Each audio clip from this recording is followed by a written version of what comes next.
With the start of the Industrial Revolution, new materials such as reinforced concrete, steel, and glass came to the forefront of production. This gave architects significant space to explore new ways of expressing themselves through their designs. Modernism at its core is a celebration of simplicity and rationality. It looks to promote and uphold the values of functionality through design. And as time passes, modernism becomes the prevalent style in many cities as they shift from agrarian to urban spaces. However, by the mid-20th century, it was clear that modernism's lofty ideals were impractical, and so architectural minds began to search for other sources of inspiration. Robert Venturi, Dennis Scott Brown, and Stephen Eisner turned to Las Vegas, which by modernist standards was regarded as undesirable, vulgar, and antithesis of quality. They, however, saw value in the city's capacity for communication, and through their work, Learning from Las Vegas afforded this novel phenomenon of architecture serious academic discussion. Although Venturi and Brown failed to acknowledge Learning from Las Vegas outside of a Western application in regards to modernism, Learning from Las Vegas incorporates ideas that have potential in multiple contexts that can be used in a worldwide application.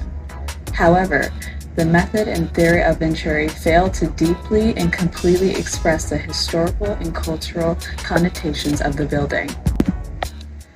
In Learning from Las Vegas, Venturi, Brown, and Eisner make the distinction between a building that is a duck and a building that is a decorated shed. However, this proposed dialect neglects to consider other examples of modernism that do not fit into either category. Venturi and Brown consider modernism to be made up entirely of buildings they consider to be ducks, buildings that focus on symbol over form and program.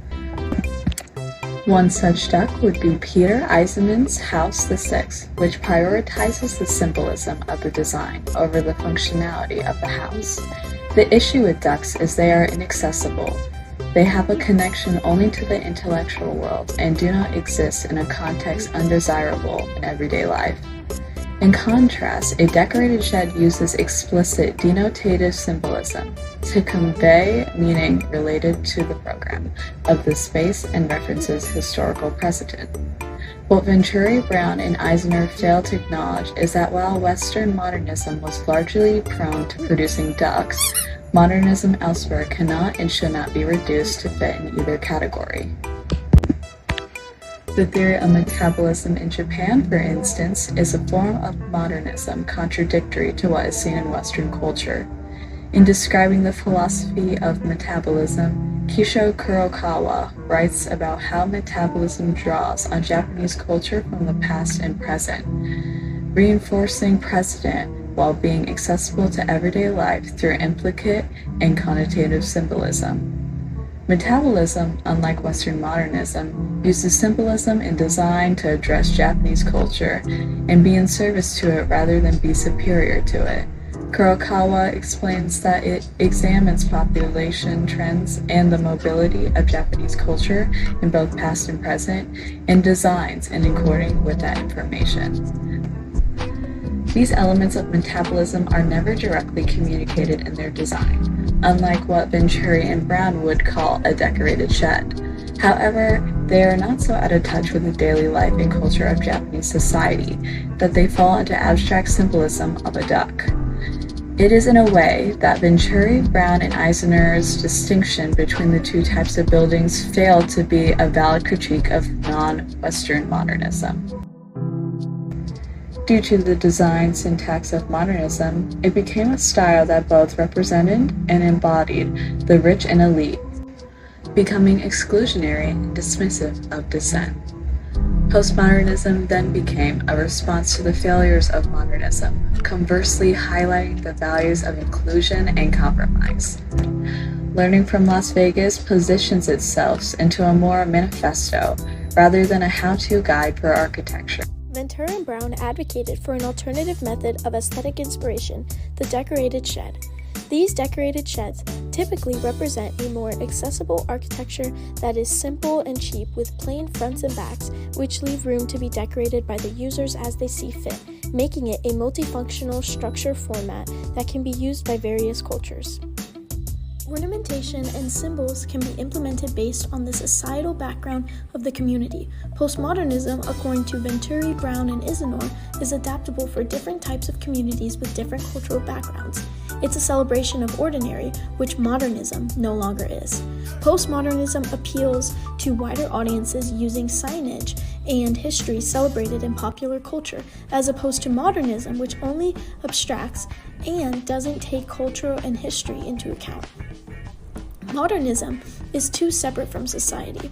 The usage of popular culture allows individuals to be integrated with their communities, while modernism causes a type of separation that doesn't offer a good user experience. For example, in Tokyo, Building No. 2 by Bonori Takayama applies Venturi, Brown, and Isidore's philosophies of postmodern architecture into their own, creating signage that abstract their own customers based on their cultural context. This confides the inclusivity often carried out in postmodernism, making it widely applicable outside the Western sphere. The goal of inclusivity is emphasized in Learning with Las Vegas in order to develop pluralist sensibility, which enables decisions to be made that are inclusive to all people and their multifarious identities. Robert Venturi, Denise Scott Brown, and Steve Isidore, in their book Learning from Las Vegas, cited the massive billboards and neon lights of the Las Vegas Strip as an example of commercial buildings' unique ability to quickly convey information and attract consumers' attention. As they mentioned in the book, any sense of enclosure or direction comes from lighted signs rather than forms reflected in light. They believe symbols in space take precedence over form. Symbols are the foundation of communication. Architecture, as space, can be seen as a communication medium. Modernism was praised for its dedication to function, novel forms, and its apparent ability to reflect the characteristics and progressive attitude in the industrial era. Modern architects did not believe that architecture could have meaning, whereas postmodern architects believe meaning is inevitable in architecture. They began to study and explore it from various new perspectives. In 1970s, Venturi explored the theory and practice of architectural semiotics. He decorated with symbols using simple geometric shapes and incorporating them into his designs. Venturi asserted architecture should involve the connection between the social and historical aspects of architecture and pursue the potential complexity through symbols and metaphors. He states, the resultant symbolic and optical tensions are, we maintain, a means of making boring architecture interesting.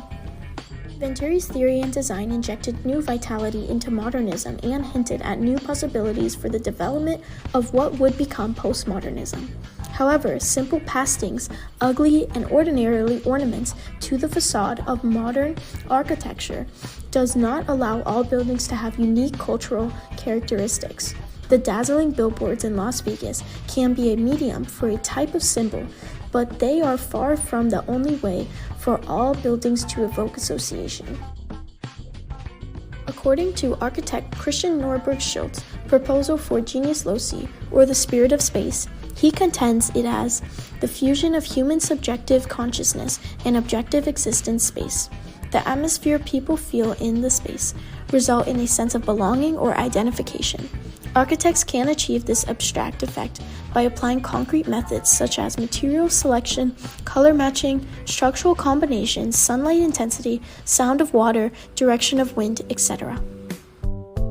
In the process of refining regional cultures such as the Las Vegas Strip, architectural design research should also focus on the quality of habits of people's living spaces rather than just the use of graphic symbols. For example, local climate or cultural factors may also be important symbols of the Las Vegas Strip. Venturi, Brown, and Isidore's focus on the symbolic meaning of architecture has broken the flat modernist model. But simply turning decoration into symbols and sticking them to the surface of a building is too simplistic and cannot deeply express the historical and cultural connotations of the building's context.